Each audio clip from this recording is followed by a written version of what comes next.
Let me also echo, again, my appreciation for Commissioner Dr. Joe Marshall, because Omega Boys Club has been a great partner.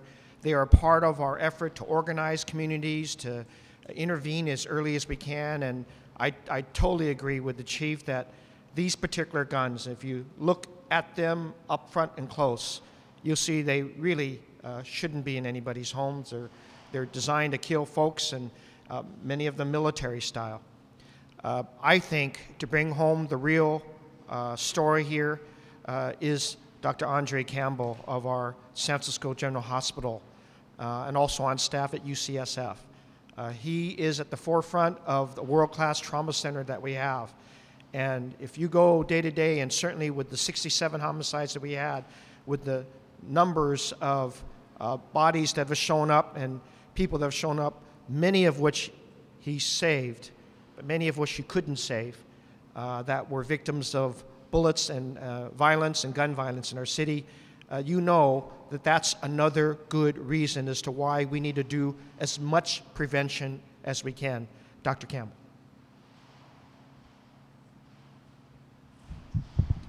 Good afternoon, Mayor Lee, Supervisor Cohen, Chief Sir, members of the press.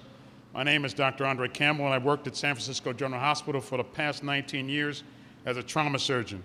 Before I came to San Francisco, I trained in New York City during the height of the crack epidemic, so I have 24 years of experience caring for victims of violent crime in 2 major cities in our great country. This week, all of us have watched with horror the events of Newtown, Connecticut, with great sadness as we learned the devastation that one person brought on that quiet community. I've seen the devastation that guns have visited on victims of crime, and my heart goes out to all the victims and their families as they struggle to understand what has happened over the last week. San Francisco General Hospital is the only trauma center in the city and county of San Francisco and in the U.S. It is, in fact, I think, the best trauma center in the United States. We stand ready 24/7 to care for any injured patient in the city and county of San Francisco. We also a general hospital caring for uninsured and underinsured people who come in after injured. I also represent thousands of dedicated physicians, surgeons, nurses, administrators, and therapists who care for the 100,000 patients who come to our hospital.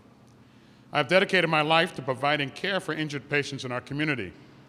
It is truly a team effort to provide care for the victims of violent crime. We rely heavily on our many trained professionals to help us do our work each day. After a person is injured due to a shooting at the scene, the people who go there are the paramedics, the police officers, the firefighters, and dedicated public servants. After the patient arrives at our dedicated trauma unit, there are trauma surgeons, emergency physicians, anesthesiologists, neurosurgeons, orthopedic surgeons, nurses, therapists, and many, many others who come to help us work on the patient. And we do this for every single person who's injured. We bring all the resources to bear we can to make sure we can save as many people as we can each day. But the reality is, and sadly is, that we may save many, but we can't save everyone. Over the years, I've seen massive increase in the firepower witnesses before you today. These guns are more powerful and its destruction are profound. From AK-47s, other assault-style weapons, handguns, extended clips, hollow point bullets, black talon weapons, and black talon bullets and other things like that. I've seen them and the problems that they cause each day. The larger weapons create absolute devastations in the victims. When they strike a victim, it's like a bomb going off. I struggle with all the dedicated team members to save their lives, as it's really a battle against life and death. Sometimes they have overwhelming mortal wounds, and I cannot save them. We save a lot, but we can't save everyone.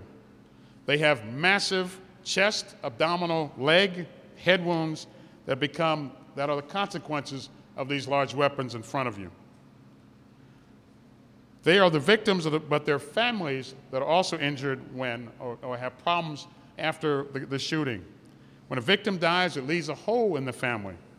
We cannot ever forget the devastated mothers, fathers, sisters, brothers left struggling with loss. The wail of a mother is a unique sound as she screams, "My baby is dead, my baby is dead." It is a terrible sound. I wish I would never have to hear it ever again. This buyback program is part of the process of making sure these lethal weapons are off the street. If we save the patient, they have to deal with many operations, ICU care, post-traumatic stress. Many times the victims are not normal and face a lifetime because of spinal injuries, head injuries, disfiguring operations, and long-term care, and many, many other serious problems. We cannot forget their physical scars, but there's also emotional scars after they are injured. At San Francisco General Hospital, the number of gunshot wounds has declined in recent years. In 2007, we cared for 381 shooting victims in our emergency department. 2011, the last whole year that we have data on, that number is now 182 shooting victims. While this is a substantial drop, I submit to you that one is too many.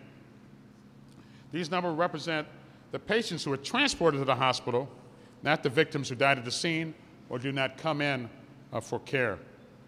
Many people are killed from homicides, but suicide, or the taking of one's life with weapons, is much more common in the United States.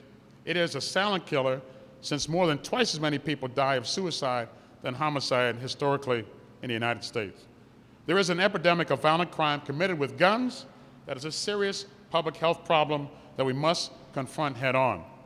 And incidents like this past week bring these terrible crimes out in the public, but the reality is people are killed every day in this country with weapons that permanently change the lives of the families that they're with. In conclusion, I would like to thank the mayor for inviting me out to stand with Supervisor Cohen, Police Chief Sir, to support sensible gun control.